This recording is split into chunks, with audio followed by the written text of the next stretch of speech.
Bonjour à tous et bienvenue dans ce nouvel épisode de Vivez la Vendée. On est à l'île d'Olonne avec Kevin. Bonjour Kevin. Bonjour Anaïs. Tu es donc ethnobotaniste et vu qu'aujourd'hui c'est la journée mondiale de l'environnement, j'avais envie de te rencontrer parce que je connais pas trop ce métier. Est-ce que tu pourrais nous en dire un peu plus? Oui, bien sûr. Eh bien, un ethnobotaniste, il étudie la relation de l'être humain avec son environnement végétal. Autrement dit, le rapport alimentaire, le rapport médicinal, notamment les plantes utilitaires aussi, toutes les contes et légendes, la spiritualité autour des plantes, etc. Okay. Voilà. Et comment t'es venu à faire ce métier? T'avais une grosse passion pour tout ce qui est le monde végétal ou... Par défaut, j'ai étudié l'anthropologie à la fac et j'ai découvert en fait que l'homme entretenait des rapports spéciaux avec les plantes. Et je me suis petit à petit intéressé par ce côté-là, par cet aspect. Et ainsi, j'ai découvert l'ethnobotanique. Je me suis formé à la botanique. Et là, ça a été un peu l'émerveillement. Mais généralement, la plupart des personnes ne connaissent pas vraiment tout le monde en fait des végétaux, les rapports entre les champignons, les fleurs, les humains, les insectes. Etc. C'est infini. Ouais, c'est ça.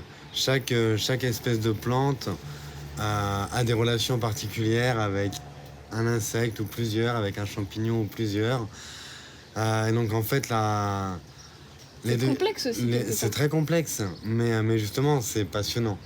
Parce que c'est des savoirs, c'est un savoir infini. Et quand on plonge le nez dedans, on n'a jamais fini de s'émerveiller.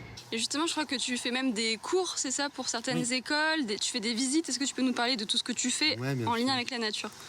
Donc je donne, pour le grand public, je donne des sorties botaniques autour des plantes sauvages, comestibles, médicinales, toxiques, utilitaires. Je donne aussi des cours de botanique dans les lycées. J'aménage des jardins, notamment des zones pédagogiques pour les élèves. Toutes sortes d'ateliers empreintes végétales, cyanotypes, etc. Mais également des inventaires au sein des jardins privés.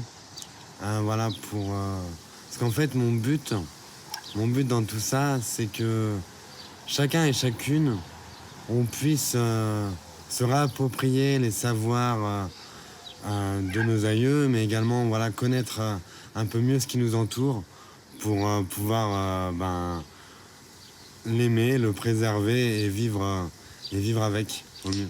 Et tu penses que ça manque dans notre société ou ici en Vendée, ce savoir-là?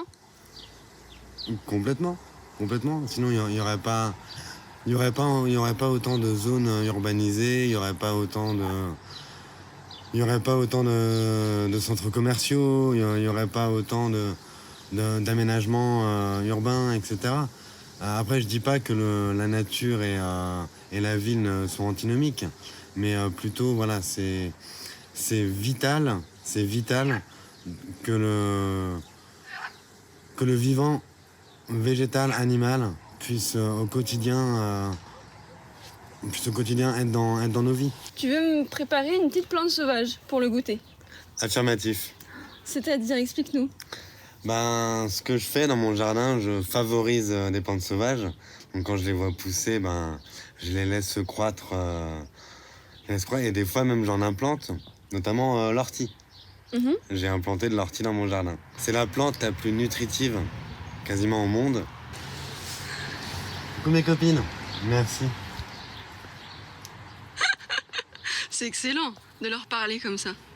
Petit apéritif? Allez, mais d'abord tu manges, hein? On prend les 4-6 premières feuilles. Une, ça suffit. On pince, on n'arrache pas. On enlève un peu les petits moucherons qu'il y a dessus. Voilà, on fait une petite boule pour, au cas où, casser les poils urticants. Et à toi.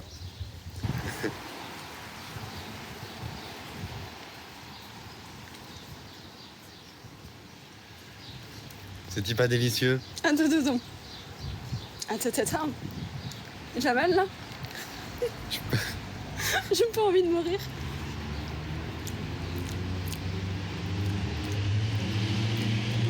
Donc là, tu viens de prendre ta dose de protéines, de vitamines, de plein de minéraux. Ce que j'inculque, en tout cas ce que je pousse à faire, c'est de pas systématiquement passer la débroussailleuse, la tondeuse, mais de laisser des zones sauvages dans son jardin ou son champ pour avoir son garde-manger, sa pharmacie au pied de sa porte, mais également laisser prendre soin du sol, prendre soin du vivant qui nous entoure. Sans mettre de produits chimiques. Sans rien. Bon là, faut pas dire ce terme, bien sûr que non. Bien sûr que non. L'environnement, tout se régule par lui-même. Un dernier mot sur les plantes sauvages? C'est surtout qu'en fait, elles sont bien plus nutritives que les plantes cultivées, que les légumes, tout ça. Elles sont bourrées de minéraux, de vitamines, de protéines également. Par rapport aux légumes, ce genre de choses? Ouais. Ah ouais. Parce qu'elles se débrouillent toutes seules pour pousser. Elles sont pas assistées, elles sont pas chouchoutées. Et tu penses qu'il faudrait qu'on en mange beaucoup plus dans l'année? J'ai pas l'impression qu'on en mange beaucoup, par exemple. Non. Il y aura un bien-être certain. C'est bon à savoir. Et pour te retrouver, si jamais le public veut te suivre dans tes aventures, bénéficier de tous tes conseils. Avec plaisir.